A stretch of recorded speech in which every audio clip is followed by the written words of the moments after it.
सर्व अंगणवाडी सेविका त्यांना माझा नमस्कार. स्वागत आहे तुमचं माझ्या चॅनलवरती. तर समोर पहा, एक आपल्या आयुक्तालय जे आहे एकात्मिक बाल विकास सेवा योजना प्रकल्पाचं आपल्या आयुक्तालय नवी मुंबई इथून एक परिपत्र जाहीर करण्यात आलं आहे. तर ते परिपत्र 4 फेब्रुवारी 2026 रोजी जाहीर करण्यात आलेलं आहे. तर ते कशा संदर्भातलं आहे परिपत्र हे आपण पाहणार आहोत. तर पहा, या परिपत्राचा विषय आहे जे आपलं प्रधानमंत्री मातृवंदना योजना आहे त्याच्यामध्ये जे गरोदर मातेचा आपण फॉर्म भरतो त्यामध्ये नोंदणी करण्यासाठी आभा आयडीचा वापर करणे या संदर्भातलं हे परिपत्र आहे. पहा, इथं विषय देण्यात आलेला आहे प्रधानमंत्री मातृवंदना योजनेच्या नोंदीसाठी आभा आयडीचा वापर करण्याबाबत. तर कुठे आभा आयडीचा वापर करायचा आहे ते आपण पुढे पाहूया. तर पहा, प्रधानमंत्री मातृवंदना योजनेच्या पोर्टलवरती गर्भवती महिलांचा RCH ID उपलब्ध नाही अशा लाभार्थ्याची नोंद करताना अडचण येत आहेत. त्याबाबत सार्वजनिक आरोग्य विभागाकडून खालील प्रमाणे अभिप्राय प्राप्त झालेला आहे. तर पहा, RCH IDचं ज्या ॲपवरून जनरेट होत होते तर ते बंद आहे. त्यामुळे RCH ID आपल्याला गरोदर मातांची उपलब्ध होत नाही आहेत आणि RCH ID नसल्यामुळं आपण गरोदर माताचं जे रजिस्ट्रेशन आहे प्रधानमंत्री मातृवंदना योजनेचं त्याच्यासाठी रजिस्ट्रेशन करण्यासाठी आपल्याला अडचण येत आहे. कारण की RCH ID नसल्यामुळे आपण नोंदणीच करू शकत नाही, कारण की तिथं RCH ID तिथं रजिस्टर करणं गरजेचं आहे. तर या संदर्भामध्ये जो काय आरोग्य विभाग आहे त्याच्याकडे याची विचारणा केली असता त्यांच्याकडून हा खालीलप्रमाणे अभिप्राय आलेला आहे. तर पहा काय आहे तो. केंद्र शासनाच्या मार्गदर्शक सूचनानुसार आरोग्य विभागामार्फत राबवण्यात येणाऱ्या RCH पोर्टलचे अद्ययावत व्हर्जन RCH पोर्टल 2.0 हे राज्यामध्ये 1 डिसेंबर 2025 पासून पूर्ववत कार्यान्वित करण्यात आलेलं आहे. तर पहा, यांचं जे RCH IDचं पोर्टल आहे ते अपडेट करण्यात आलं आहे आणि त्याचं व्हर्जन 2.0 हे व्हर्जन कधी अपडेट करण्यात आलं आहे तर 1 डिसेंबर 2025 मध्ये या तारखेला हे कार्यान्वित करण्यात आलेलं आहे व्हर्जन.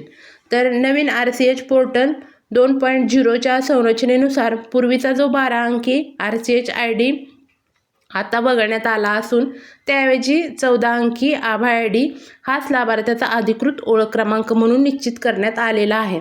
तर पहा, आता इथून पुढे ज्या काही तुमच्या गरोदर माता रजिस्टर करणार आहात त्या तुम्हाला त्यांचं रजिस्ट्रेशन करण्यासाठी RCH IDची आवश्यकता लागणार नाही आहे. तर तुम्हाला कशावरून त्या रजिस्टर करायच्या आहेत तर जो आपल्या पोषण ट्रॅकरमध्ये देखील आपण आभा ID त्यांचा क्रिएट करतो त्या आभा IDने त्या गरोदर माता आपल्याला आता रजिस्टर करता येणार आहेत, कारण RCH नंबर आता बंद झालेला आहे.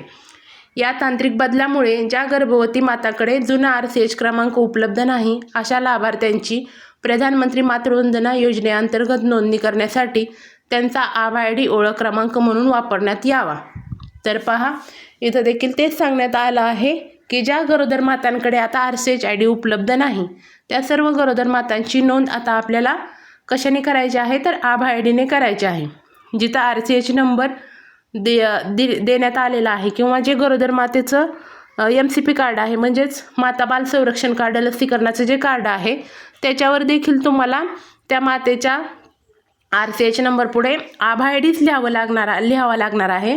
आणि त्यानंतर RCH नंबर म्हणून जो प्रधानमंत्री मातृवंदना योजनेचा फॉर्म भरताना जो पर्याय आहे तिथे देखील तुम्हाला काय टाकायचं आहे तर त्या मातेचा आभा IDच टाकायचा आहे आणि त्या कार्डवर देखील आभा ID टाकायचा आहे. कारण की आपण त्यांचा तो जे लसीकरण कार्ड आहे त्याचा फोटो प्रधानमंत्री मातृवंदना योजनेचा फॉर्म भरत असताना अपलोड करतो आणि तिथं RCH नंबर देखील टाकतो.